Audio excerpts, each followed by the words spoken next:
Hello, Namaskar and Adab to all my friends from your friend, astrologer and guide Irfan, once more with you from your very own channel Astro Assurance. Today we'll talk about an all-round yoga. The yoga is not called the all-round yoga, but I call it as the all-round yoga because it has the tendencies to be an all-rounder. Like we say in cricket, an all-rounder is someone who is able to do bowling and batting and also fielding. So if you are able to do at least 2 things or 3 things well, then you are supposed to be an asset to the cricket team because you are able to do batting and you are also able to do bowling and you are able to do fielding as well. Such people like Kapil Dev and Richard Hadley or Ian Botham, they were all called great all-rounders because they were able to contribute in various assets or aspects about the game. So if you have an all-round yoga in a horoscope which is able to do multiple things, then obviously we would love to have such a yoga, and such a yoga is the Shankha yoga. Now why is the Shankha yoga an all-round yoga? Now what do we want in life? We want to start with, we want to live long, we want a good life. Second, we want to be able to have good learning, good education, and we want to have a good partner, and we want to have a good family, we want to have a wife and we want to have kids. Then we want to have all the material things in life.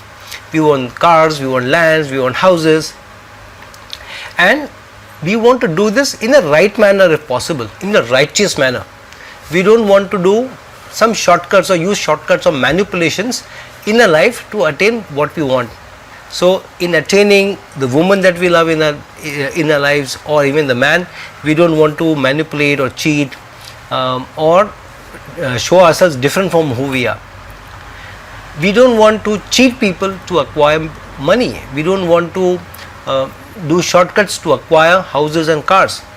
And we want a good reputation. We want to be known as a learned person, as a just person, as a good person. And apart from all of that, we also want to do good things in life. We want to be known as somebody who has a good heart, who has a loving heart, who has a caring heart, and somebody who gives back to society, somebody who is a humanitarian.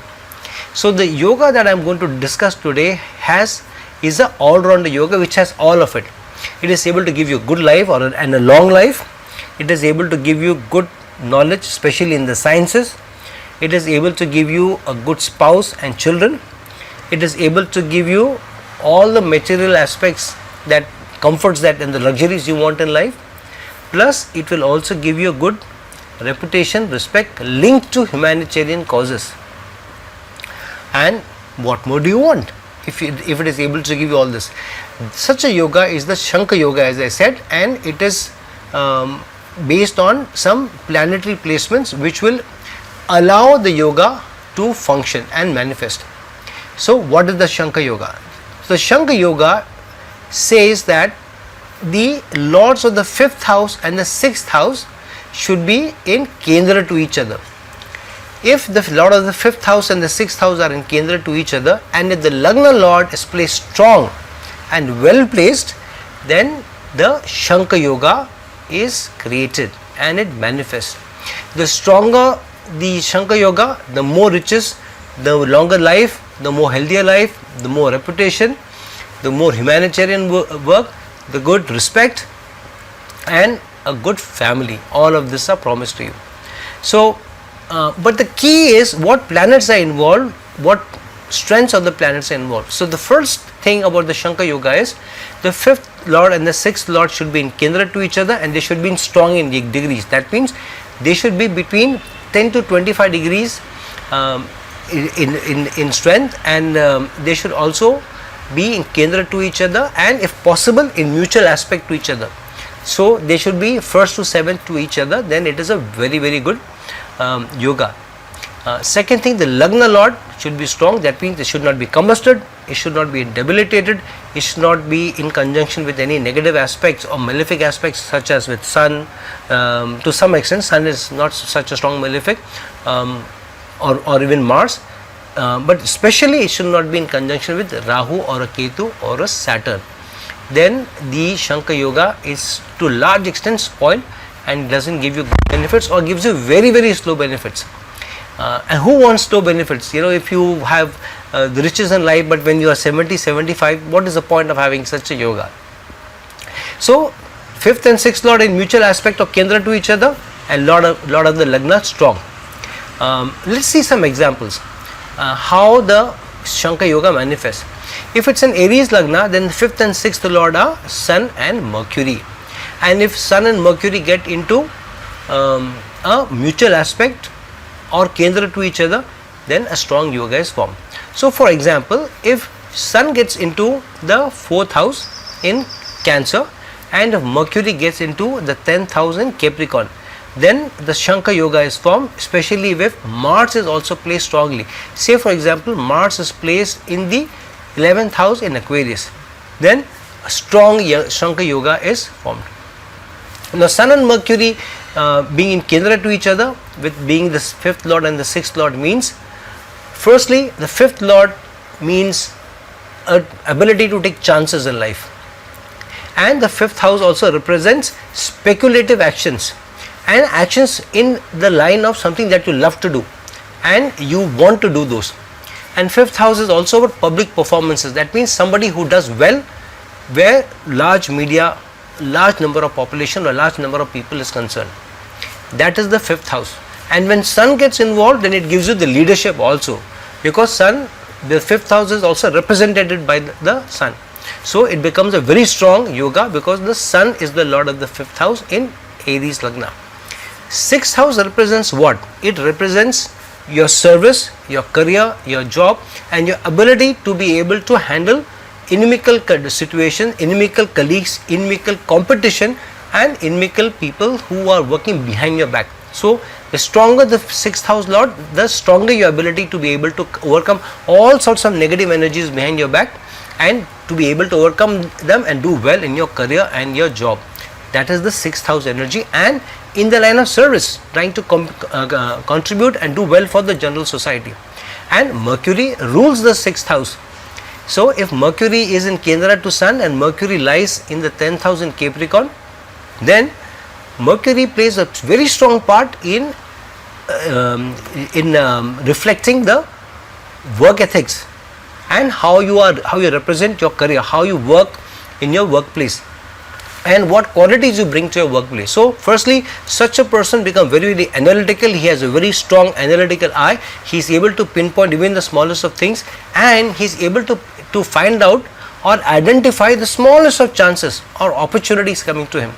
And he uses the Sun energy to use his energy and his leadership skills to go forward with his goals with a lot of enthusiasm, with a lot of goal focus.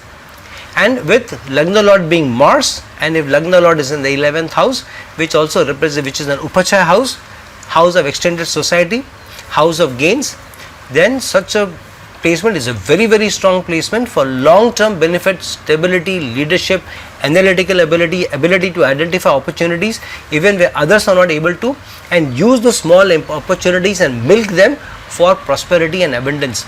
Such a person will also identify, would be able to identify with his analytical eye who could be a good spouse for him. He will also be able to identify which business, if at all, if he wants to get into business, that he can go for.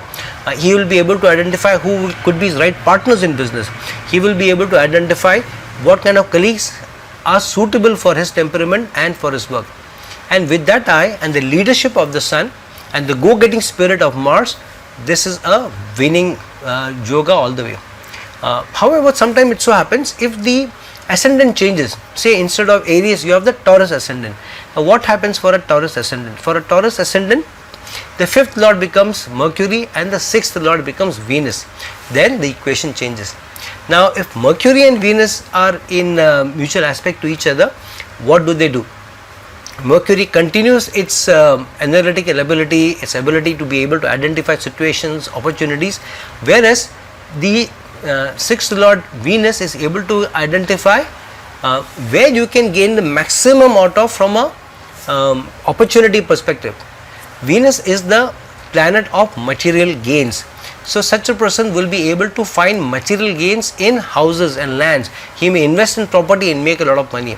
He may buy buy cars which will seldom give him problems, and he will buy luxurious cars, he will buy big houses, and he will have large tracts of land which will improve or increase in income, and over a period of time give him good returns. With Venus being involved, good spouse, a beautiful spouse, a very attractive spouse, good looking children is also in the offing. Plus with Venus also being the sign of or the lord of intimacy and love affairs, such a person will be able to attract love. His spouse and his children will love him a lot, society will love him a lot, and he will also have a good intimate life, and he will have a good sexual libido, and he may be active sexually for a long period of time, which helps to have a long age and to have that strength also. So such a placement will definitely be a very good and strong placement. However, things may change a little bit. For example, with inimical planets mutually aspecting with each other like Sun and Mercury, they will also cut into each other's strengths. However, if the lord of the 5th and the 6th are very friendly planets to each other, say for example like the two luminaries Moon and the Sun, which can happen with a Pisces ascendant native, then the 5th lord is Moon and the 6th lord is Sun, and if they get into mutual aspect with each other, then each of them adds the strength. Moon gains its strength or its luminosity or its radiance from the Sun, we all know that. And when Sun aspects the Moon, it increases the sharpness of the mind, and the mind becomes sharp and is able to borrow and absorb the leadership aspects of Sun, and the mind thinks on a leadership level. It wants to lead, it wants to take self-enterprise forward, and the mind is sharp. The mind is always looking at doing the best, being the leader in whatever he does, whether in business or at work. He wants to excel, he wants to do the best. And with Sun also involved, with Moon being the mind and Sun being the soul, and Sun also being the leader, this will give a huge impetus to the person, huge energies to take things forward. And if the Lagna Lord, in case of Pisces it is Jupiter, if Lagna Lord is also well placed, then such a native will be seen as a guru, will be seen as a master at his work, will be seen as a very strong technical support if he is into technical line. He will be seen as a very good spiritual guru if he takes up spirituality. He will be seen as a good scientist if he takes up science, because the Shankha yoga makes you very adept at the sciences. And the mind would go into research, and if you go into research, such a person may become a leader in research and may be the one who brings out path-breaking ideas, path-breaking theories, and may invent things which very few people may have thought about. So overall, this placement of Moon and Sun in mutual aspect with Pisces ascendant could be, and Jupiter also strong, could be a great yoga to begin with. So the signs which are involved, the planets which are involved, the planetary energies which are involved are very, very important for this yoga. If slightly inimical planets, or I would say slightly slow planets get involved, like say Jupiter and Saturn being the lord of the 5th and 6th, where Jupiter is with 5th house is Sagittarius, and the 6th house is say for example Capricorn, which may happen for a Leo ascendant native, then obviously what the challenges that you will face could be related to slowness of results. However, over a period of time, very stable results can come in, because Jupiter and Saturn are slow moving planets. Especially Saturn will make you slog, but when the results come to you, they will be astounding. This is the in such a Shankha yoga for a Leo ascendant native, the Sun is also strong, will give you leadership in that walk of life that you choose, and give you a long lasting name. Your name may become immortal even after you're long gone. So it could be a strong placement for Leo ascendant natives with 5th and 6th houses signs, Jupiter and Saturn lords becoming involved. It could be less of material things at the start of the life, but huge material benefits later in life, say post your 40s, and you leave something, a legacy as a humanitarian, as a philanthrope, where people remember you long after you're gone, and they benefit from your work and the philanthropic activities that you do long after you're gone. So a fantastic yoga, Shankha yoga, gives great opportunity. However, it comes with riders also, it comes with the conditions apply. Again, Lagna lord should not be combusted and debilitated, and any of the 5th and 6th house lord should not be debilitated or combusted or be in conjunction with any of the malefics such as Rahu, Ketu or Saturn, and should not have any negative aspects also on them, but definitely it should not be under conjunction with the malefic along with the Lagna lord.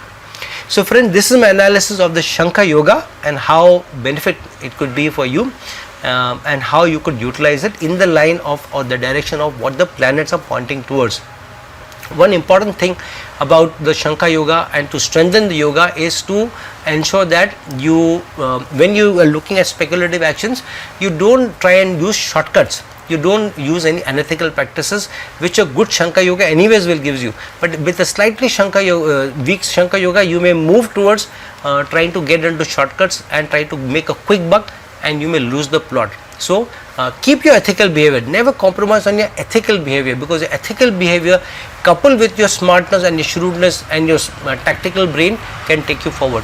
The moment you leave your ethics, and especially in today's time, manipulations and all can lead you to some extent, but you will soon be found out. So keep track of that. Be a good human being, serve with humanity. Don't chase money. Money will anyways come to you if you have a good Shankha yoga. Keep ethical moral practices and be focused on your goal. Then it's a all-round yoga and you will have all-round benefits in your life. So friends, please like this video, please share this video, and if you're looking for a personal consultation from me, please reach out to me at the links given below. Until we meet some other time, this is your friend, astrologer and guide Irfan signing off. Ciao.